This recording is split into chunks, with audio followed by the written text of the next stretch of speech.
There's a very, very thin line between bravery and stupidity. Who thinks I'm stupid here?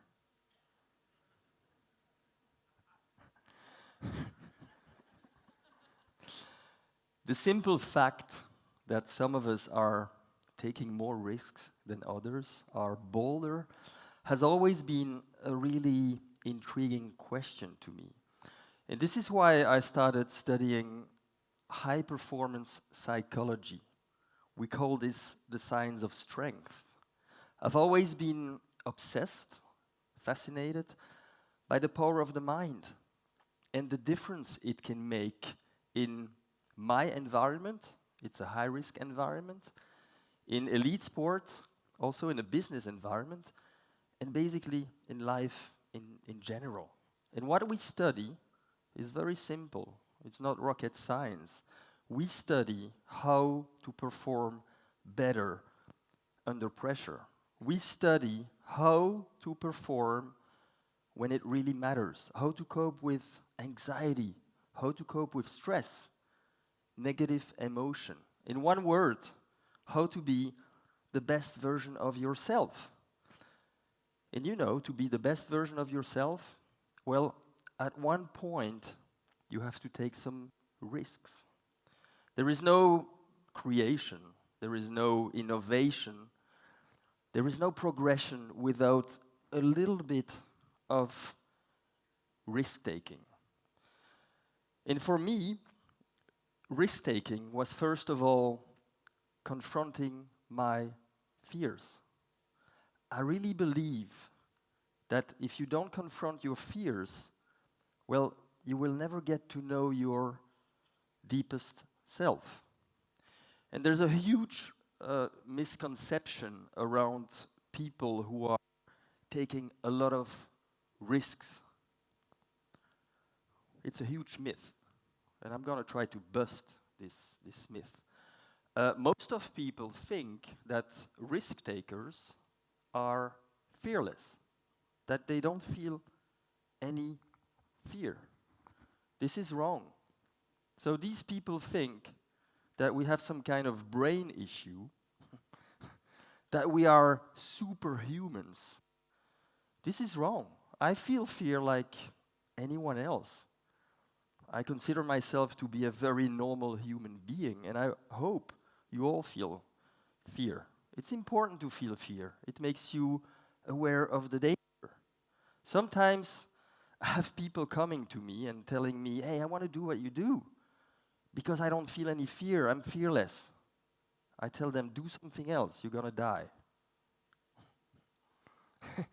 So fear is part of life. And a lot of people ask me, but okay, what's the trick? There is no trick. Your brain is like a muscle. The more you confront your fears, the easier it is to control your fears, because that's really what attracts me in what I'm doing. I don't like fear. For me, it's a negative emotion. What I really like is to confront my fears and basically to control my fear instead of being controlled by my fears. And fear is man's oldest emotion. It comes from the prehistory. It's a primal fear. It's a survival-based fear. It's a fight or flight response. Today, it's a whole different story. It's fear of failure. We don't like to fail. It's fear of change. We hate change. And basically, it comes down to one thing. It's the fear of not being able to control any given situation in our life.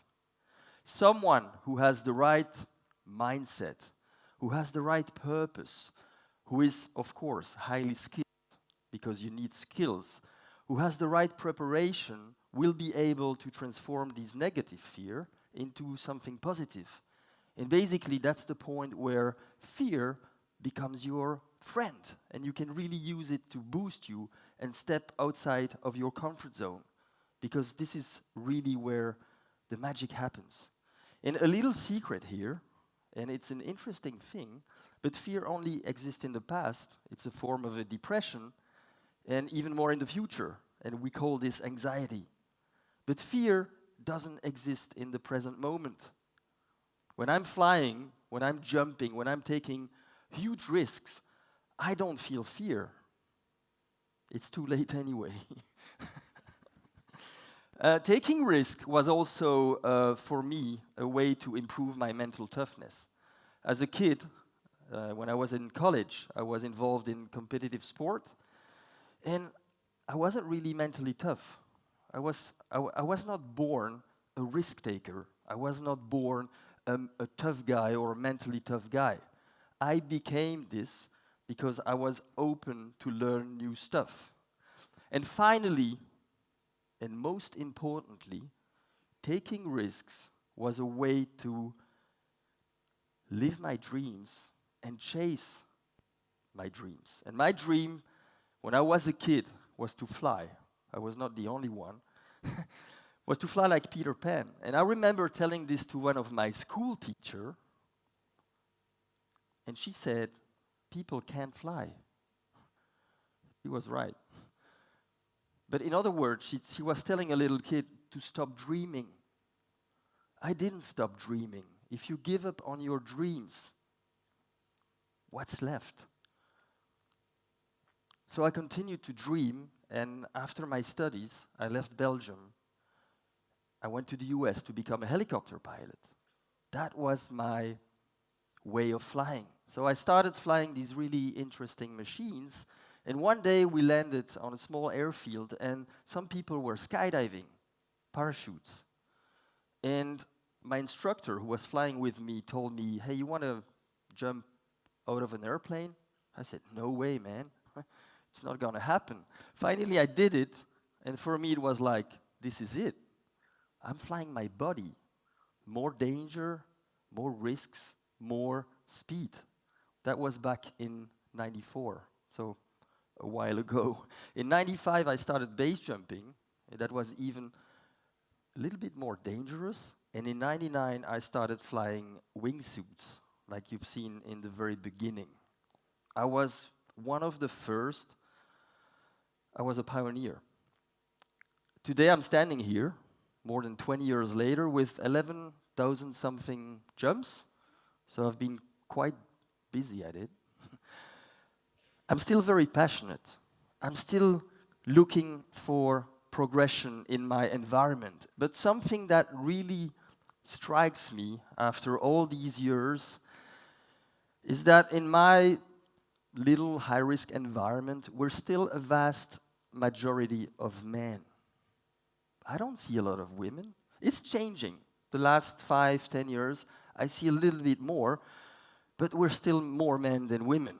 I regret this. I would love to see more women. So that leads to the question, as a high-performance psychologist, are men and women equal when it comes to risk-taking? When you think about risk-takers, you think about male examples, think about Elon Musk in a business environment, think about Felix Baumgartner, who jumped from the edge of space, think about Nelson Mandela, and there are many, many more. But why is that? It's an interesting question. And the first big difference between men and women, it's basically genetics. We have different chromosomes. We have different hormones. We have more testosterone. So we need to prove ourselves all the time. Maybe women are smarter. They have more emotional intelligence. Anyway, more testosterone, more risk-taking, looking for danger. So is it purely genetics? It's an open question. I don't know. A very good example in my high-risk environment is Lindsey Vonn. She's a multiple world champion in downhill skiing. She's Olympic champion. And believe me, she's taking a lot of risks. What she does is very dangerous. And she's a beautiful woman, very feminine. Second question that comes to my mind, is it biology? Is it evolution? Do we perceive women as caretakers? And do we perceive men as hunters? In many languages, we say fireman and midwife. I've never heard firewoman and midman. So is it pure biology? Is it pure evolution? It's an open question as well. When I work with companies, with teams in corporate organizations, I see that vast majority of times men are in charge. Should we force to change this, or will it happen naturally? It's an interesting question. What I see from my experience, when I see more women in charge, there's a better balance in the team, there's a different dynamic, and basically, most of the time, there is a much better outcome. At least this is what I see. And a third question, is it culture? Is it environment? Is it education? Is it basically the world we live in? Remember when you were a kid, when you enter a toy store? On one side you had Action Man for little boys, on the other side you have Barbie dolls for little girl. It's almost like we are conditioned. And another really nice example in my high-risk environment in extreme sports is Rachel Atherton. She's also multiple world champion in downhill mountain biking, very dangerous, very, very dangerous. And she grew up in a family with two older brothers competing at a very high level in the same sport. So for her, it was very, very normal to do the same thing. So these are all open questions. Is it genetics? Is it biology? Is it evolution or environment, education, and so on? Maybe, maybe not. For me, it's mainly perception.